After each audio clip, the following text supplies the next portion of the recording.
Olá, pessoal. Estamos retornando, né, nossas atividades.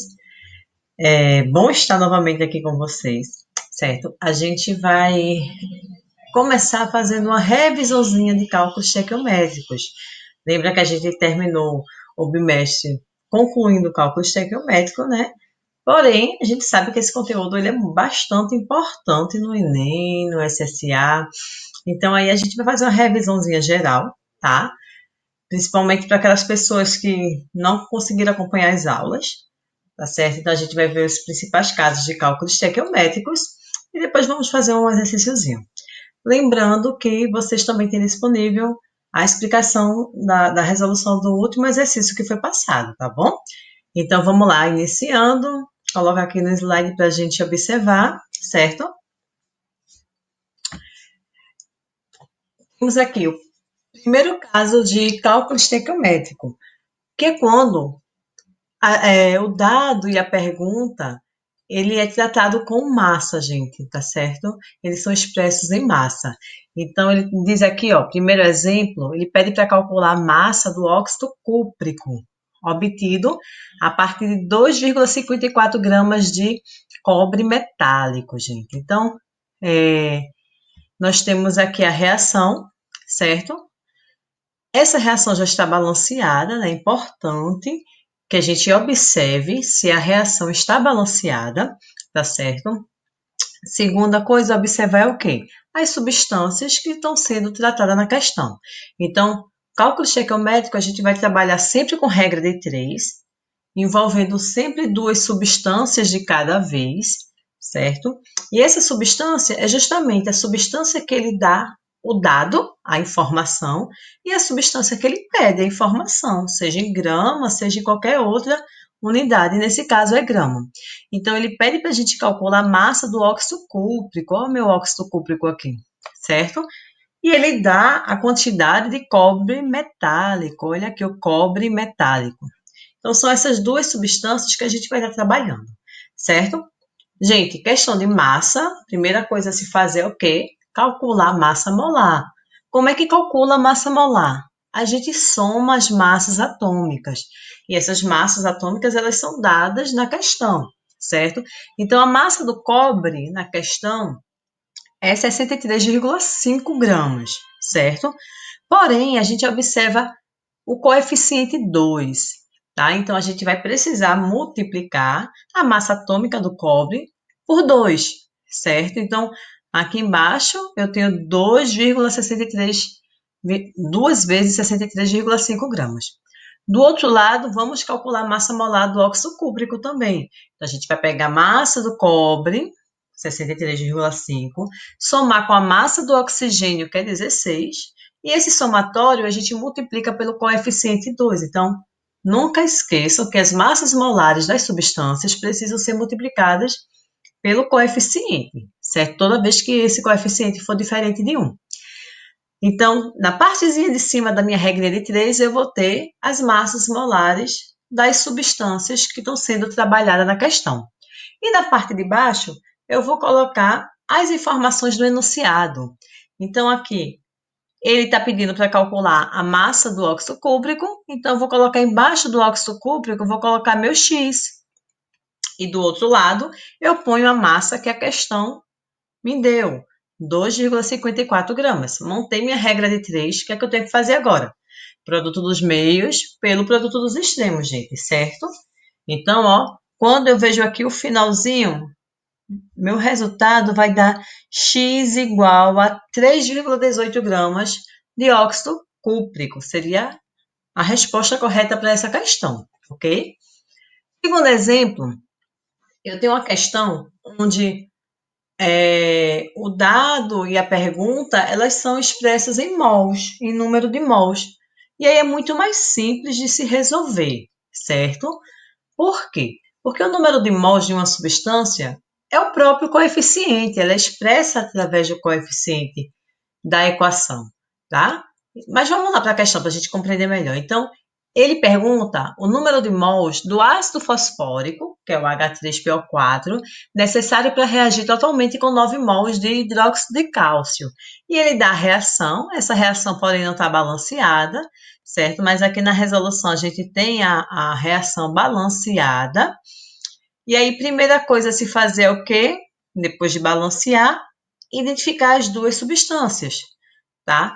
Então, eu vou ter aqui, ó, ele pede o número de mols do ácido fosfórico, olha aqui, ó, H3PO4, e ele dá a quantidade de mol do hidróxido de cálcio. Então, são meus dois reagentes, certo? Vou trabalhar com eles dois. A questão não é em massa, é em número de mols, que é que eu falei para vocês. O número de mols ele é indicado na equação através do coeficiente estequiométrico. E qual é o coeficiente estequiométrico? São esses valores que antecedem a substância. Então, na frente do H3PO4 eu tenho o número 2, indicando que nessa equação eu tenho 2 mols da substância. Então, ó, embaixo do ácido fosfórico eu ponho 2 mols, que é o seu coeficiente, e embaixo do hidróxido de cálcio eu coloco 3 mols, que é o seu coeficiente. Então, essas são as informações de mols que a equação ela me mostra, tá? Embaixo, eu vou pôr o quê? Os dados do enunciado. Então, ele quer saber a quantidade de mols do ácido fosfórico, eu ponho X, e do outro lado, eu ponho 9 mols, que foi a informação que a questão me deu. O que é que eu faço agora? Produto dos meios pelo produto dos extremos, certo? E aí, no final, eu vou ficar com X igual a 6 mols de ácido fosfórico. É a minha alternativa correta, certo, gente? Terceiro exemplo, eu tenho aqui, a gente já viu os dois em massa, a gente já viu os dois sendo tratados em mols, agora a gente vai ver uma questão onde uma substância é tratada como massa e a outra substância como mol, tá? Então, ele pergunta aqui, ó, quantos mols de ácido clorídrico são necessários para produzir 23,4 gramas de cloreto de sódio, gente? Então, ó, a equação, ela está balanceada, tá? Então, eu vou identificar minhas substâncias, ó, meu ácido clorídrico e o meu cloreto de sódio, NaCl. Então, eu vou trabalhar com as duas substâncias, certo? O ácido clorídrico, ele está perguntando o quê? A quantidade de mols. Então, minha pergunta aqui, ó, embaixo do ácido clorídrico, eu vou trabalhar sempre em mols. Já no cloreto de sódio, ele está dando a informação em gramas. Então, embaixo do cloreto de sódio, meu dado, né, minha massa, vai ser todo em massa, massa em grama, tá? Então, ó, eu olho para a equação. Lembre-se que a parte de cima da regra de 3 são as informações que a equação está me dando. Então, em termos de mol, quantos mols eu tenho no HCl? 1. Né? A gente não está vendo numeração, mas a gente sabe que aí equivale a 1. Ou seja, eu tenho 1 mol do ácido clorídrico, certo? Já no cloreto de sódio, a gente vai trabalhar com o quê? Massa em grama. Se é massa em grama, o que é que eu vou precisar? Eu tenho 1 mol de cloreto de sódio. E qual é a massa em grama de 1 mol de cloreto de sódio? É a sua massa molar. Então, eu vou precisar da massa atômica do sódio e vou somar com a massa atômica do cloro. Então, 23 mais 35,5. E aí, a massa molar do cloreto de sódio vai ser 58,5 gramas, certo? A parte de baixo da minha regra de 3, eu vou pôr as informações do enunciado. Ele quer saber a quantidade de mols do meu ácido clorídrico, e aí ele usou N, mas pode ser X, sem problema nenhum, gente. E do outro lado, eu vou colocar a quantidade em gramas que a questão está me fornecendo, 23,4 gramas do meu cloreto de sódio. Produto dos meios pelo produto dos extremos, certo? E aí, meu resultado deu 0,4 mols. Né? A pergunta está sendo feita em mols, certo? Então, vamos lá para o quarto exemplo. Aí eu tenho uma situação que o dado é expresso em massa e a pergunta em volume, ou vice-versa. Então, eu vou estar trabalhando com massa e volume, tá? A gente já trabalhou volume de gases, não foi isso? Estudo dos gases, certo? Mas aqui é uma situação diferente. Então, o gás aqui, ele forma que está na CNTP, condições normais de pressão e temperatura. O que isso quer dizer para a gente?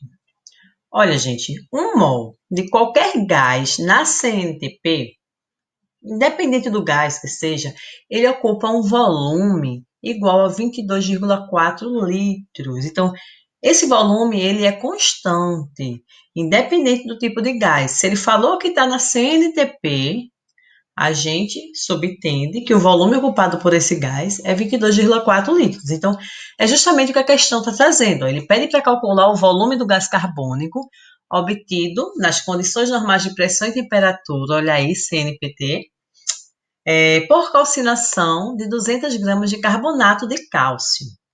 Então, ó, meu carbonato de cálcio, que é esse meu CaCO3 aqui, ó, ele está sendo dado em grama. Então, eu já sei que aí desse lado eu trabalho com massa em grama.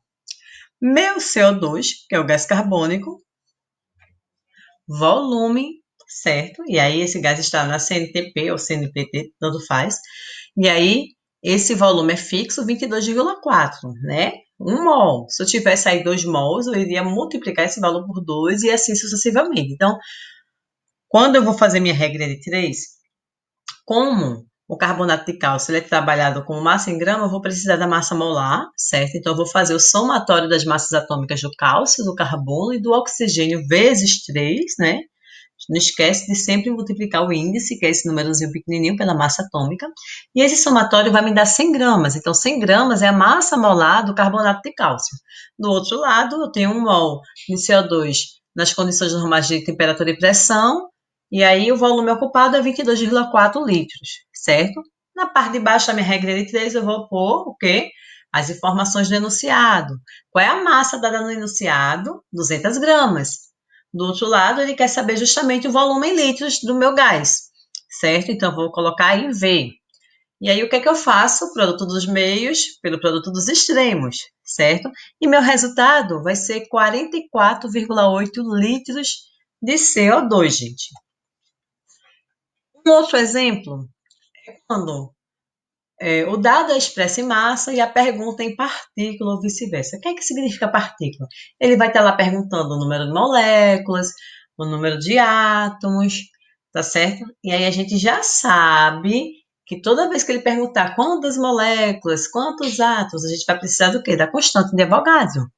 6,02 vezes 10 a 23. Tá? Então, aqui, ó, a questão, ele pergunta quantas moléculas de gás carbônico podem ser obtidas pela queima completa de 4,8 gramas de carbono puro, certo? Ele dá a equação balanceada.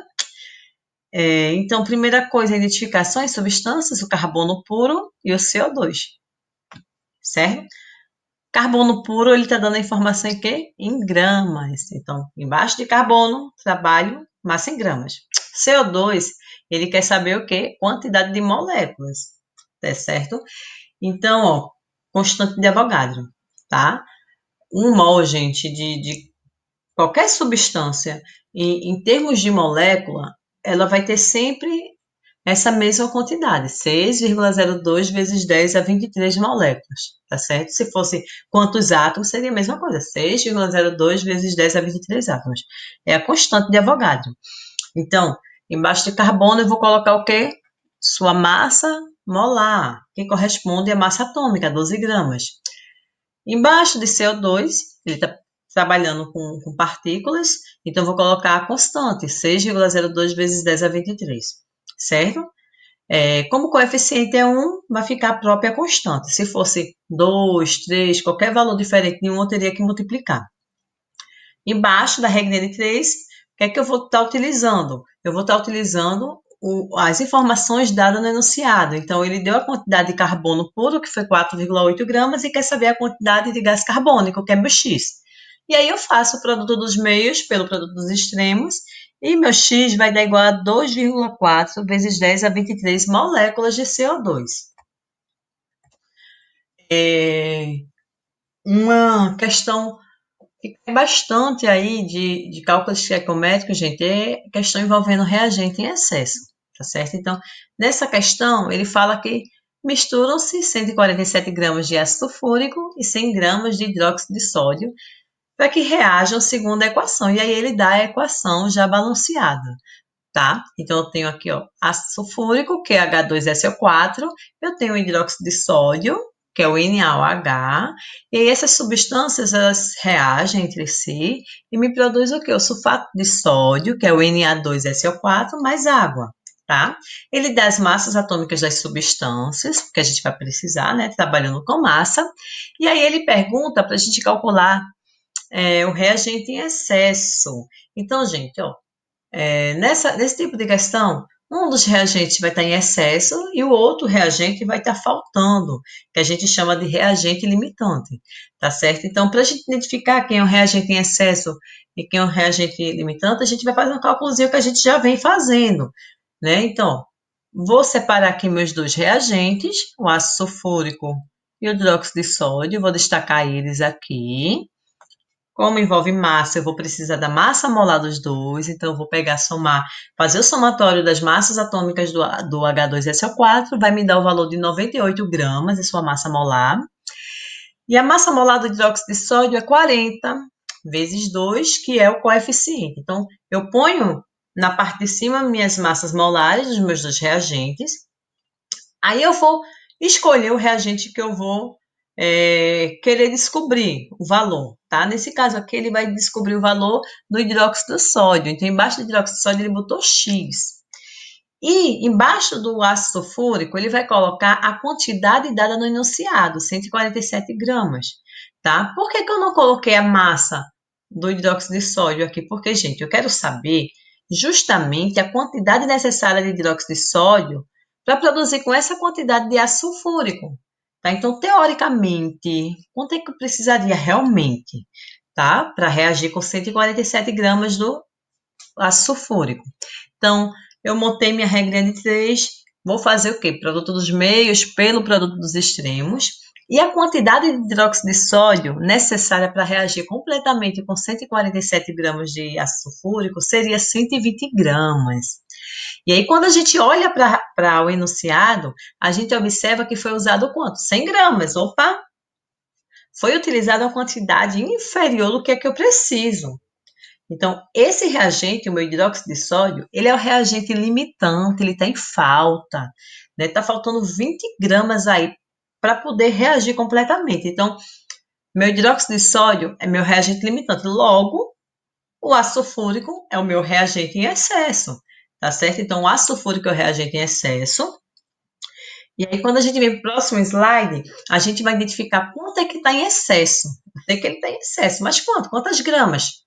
Tá? Então, a gente vai fazer o mesmo processo, muito similar do que a gente fez anteriormente. Eu vou novamente destacar meus dois reagentes, eu vou novamente colocar as massas molares dos dois, só que agora eu vou utilizar a quantidade do hidróxido de sódio que está lá no meu enunciado, 100 gramas. E vou fazer o processo inverso que eu fiz no cálculo anterior. O meu ácido sulfúrico agora é que vai ser minha incógnita. Por quê? Porque eu vou querer saber, então, qual é a quantidade necessária, teoricamente falando, de ácido sulfúrico para reagir com 100 gramas de hidróxido de sódio, tá? Então, ele vai ser meu Y. Produto dos meios pelo produto dos extremos. O meu resultado dá 122,5 gramas de ácido sulfúrico. Seria a quantidade, gente, necessária, suficiente para reagir com 100 gramas do hidróxido de sódio. No entanto, quando a gente vai lá para o enunciado, a gente percebe que foi utilizado quanto? 147 gramas. Olha, foi utilizada uma quantidade superior do que era necessário. Tá? Então, para saber quanto é que está em excesso, a gente subtrai a quantidade que foi utilizada lá no enunciado e a quantidade que a gente identificou que era necessária. Então, ó, 147 menos 122,5. Ou seja, eu vou ter aí excesso de 24,5 gramas, é o que vai sobrar aí na reação, vai ficar sem reagir, ok? Só que, normalmente, questões envolvendo reagente em excesso, além da questão querer saber o reagente que está em excesso, a quantidade que está em excesso, ele também pergunta a quantidade de um dos produtos produzidos, tá? Que foi formada. Como essa aqui, ó. É a mesma reação, tá, gente? Só que agora na letra B, ele pede para a gente calcular a massa do sulfato de sódio formado, um dos meus produtos. O que é que eu vou fazer? Para eu saber a quantidade de sulfato de sódio formado, eu preciso ter como referência um dos dois reagentes, tá? Para trabalhar um dos dois reagentes e o meu sulfato de sódio. Qual dos dois reagentes eu vou utilizar? no caso como esse? É o reagente que está em excesso ou o reagente limitante, aquele que está em falta? É o reagente limitante, gente. Eu nunca vou utilizar o reagente em excesso quando a questão pede a quantidade de um dos produtos formada. Por quê? Porque esse reagente, a gente já sabe que ele está com a quantidade a mais, que vai sobrar. Então, esse cálculo não vai dar certo. Então, a gente sempre pega o reagente limitante da reação para trabalhar com a outra substância, né? O meu produto. Então, eu vou pegar aqui meu hidróxido de sódio, que foi meu reagente limitante, e meu sulfato de sódio. Questão de massa, ó. Massa molar das duas substâncias, tá? O hidróxido de sódio a gente já tinha calculado lá anteriormente. E o meu sulfato de sódio, quando a gente soma aqui as massas atômicas, vai me dar 142 gramas, é a massa molar. O que é que eu faço agora? Eu vou pegar a quantidade do enunciado do meu hidróxido de sódio, que é 100 gramas, e aí eu descubro a quantidade do sulfato de sódio, que aí eu coloquei Z. Produto dos meios pelo produto dos extremos, Z é igual a 177,5 gramas do meu sulfato de sódio, gente. Então, questões de reagente em excesso é muito similar. Ele vai perguntar lá qual é a substância que está em excesso, ou vai perguntar qual é a massa que está em excesso. Aí você vai ter que identificar quem é que está em excesso. Você vai descobrir qual seria a massa, né? Teoricamente suficiente, e vai fazer essa subtração para saber o excesso. E ele sempre pergunta também a quantidade de um dos reagentes que está sendo produzido, tá certo? Outro tipo de questão bastante importante nesse conteúdo é questão envolvendo pureza dos reagentes. Então, eu tenho aqui um exemplo, ó, uma amostra de calcita contendo 80% de carbonato de cálcio sofre decomposição quando submetida ao aquecimento, segundo a equação. Então, a calcita, gente, é o carbonato de cálcio, é isso aqui, ó, o carbonato de cálcio é o mineral. A calcita, na verdade, é o mineral, tá certo? E a calcita, ela é formada basicamente de carbonato de cálcio, tá? Só que não é puro, é um mineral, então ali tem impureza, tá? Então, a questão está me dizendo que da minha calcita, 80% dessa calcita é carbonato de cálcio puro, tá certo? Então, ele deu a equação, tá? De decomposição, ou seja, a calcita se decompõe formando óxido de cálcio mais o CO2. E aí ele pergunta o quê? Qual é a massa de óxido de cálcio obtida a partir da queima de 800 gramas de calcita? Então, vê só. Eu tenho essa situação, eu tenho 800 gramas do meu mineral, minha calcita, mas eu sei que essa quantidade dela não é pura. A pureza dela é de 80%. Então, a primeira coisa a se fazer é o quê? É calcular quanto corresponde a 80% de 800. Tá? Então, é o cálculozinho que eu faço aqui embaixo, ó. Tá vendo? Eu vou calcular quanto é 80% de 800 gramas. Então, posso fazer uma regrinha de 3, 800 gramas está para 100%, então 80% está para quantas gramas? Produto dos meios pelo produto dos extremos, meu X vai dar 640 gramas. Então, dessa minha amostra de calcita, 800 gramas, 640 gramas é o meu carbonato de cálcio puro. Certo? Então, eu já sei a massa que eu vou utilizar aí no meu cálculozinho. Aí, ó, vou para lá. Sim, eu já sei as duas substâncias, né, gente? Ó, meu carbonato e meu óxido de cálcio. São essas duas que eu vou trabalhar. Vou para o meu cálculo aqui, ó. Primeira coisa a se fazer, massa molar do carbonato de cálcio, massa molar do óxido de cálcio. Lembrando que as massas molares, ou a questão da a massa molar já prontinha, ou ela vai dar as massas atômicas para você somar e chegar a essa quantidade. Então, a massa molar do carbonato de cálcio é 100 gramas e do óxido de cálcio é 56 gramas. Aí embaixo do carbonato de cálcio, eu coloquei, ó, 640 gramas, que foi aquele 80% da minha amostra de calcita, tá? Que é a quantidade pura. E aí, do outro lado, eu vou descobrir a quantidade de óxido de cálcio formada. Produto dos meios pelo produto dos extremos. Y é igual a 358,4 gramas de óxido de cálcio, é a quantidade produzida, certo? E para finalizar, uma questão envolvendo rendimento de reação. Então, como a gente viu, muitas vezes o reagente tem excesso, muitas vezes a substância, o meu reagente não está puro, então dificilmente uma reação ela tem 100% de rendimento, tá? É claro que quanto mais próximo de 100%, é legal esse rendimento dessa reação, tá?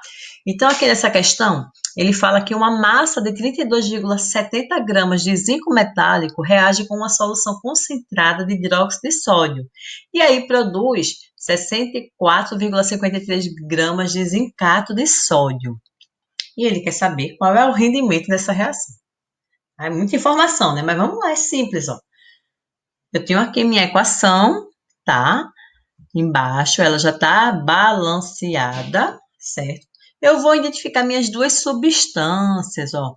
Meu zinco metálico e o meu zincato de sódio. Então, são essas duas substâncias que eu vou observar, gente. Então, primeira coisa a se fazer, massa molar, né? Uma questão envolvendo massa, certo? Aqui, como é um exemplo, não está informando, mas a questão ela vai informar ou a massa molar ou vai informar as massas atômicas para você chegar na massa molar. Então, a massa molar do zinco é 65,4 e a massa molar do zincato de sódio é 143,5, certo? O que é que eu vou fazer agora? Eu vou pegar a massa do reagente, da substância, 32,7 gramas, e vou dizer que meu produto é X. Por quê? Esse meu X, o valor que eu vou obter corresponde ao valor se essa minha reação fosse de 100%, se esse meu reagente fosse puro, se ele tivesse na quantidade estequiométrica correta, tá certo? Então, eu vou chegar no valor de 100% de rendimento, tá? Para depois eu tirar e fazer uma outra regra de 3 para ver o rendimento dessa reação. Então, produto dos meios pelo produto dos extremos, meu X deu 71,75 gramas, tá, gente? Só que essa quantidade é 100%. Mas quando a gente olha para a questão, não foi 71,75 gramas que foi produzida, foi 64,53 gramas. Por quê? Porque não foi 100% de rendimento dessa reação.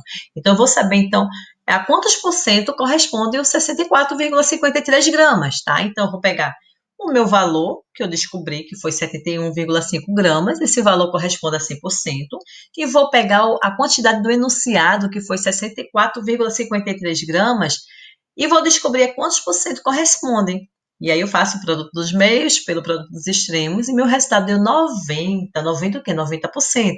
Então, ó, 64,53 gramas corresponde a 90% de rendimento da reação, gente. Então é isso, gente.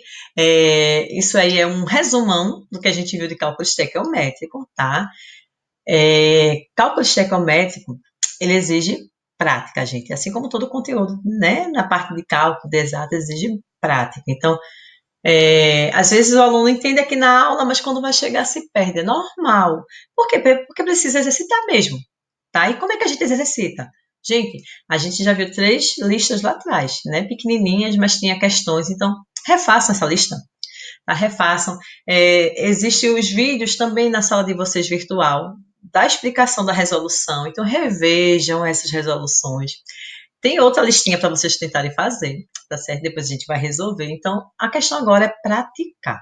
Porque se não praticar, gente, não adianta assistir 1000 videoaulas se você não pratica. Tem que botar a mão na massa, né? Para começar a lidar com vários tipos de questão e praticar mesmo, tá certo? Então, a dica agora é praticar, né? Estou à disposição de vocês, o que precisar é só tirar dúvida, tá bom? Beijo para todos e muitas saudades, tá?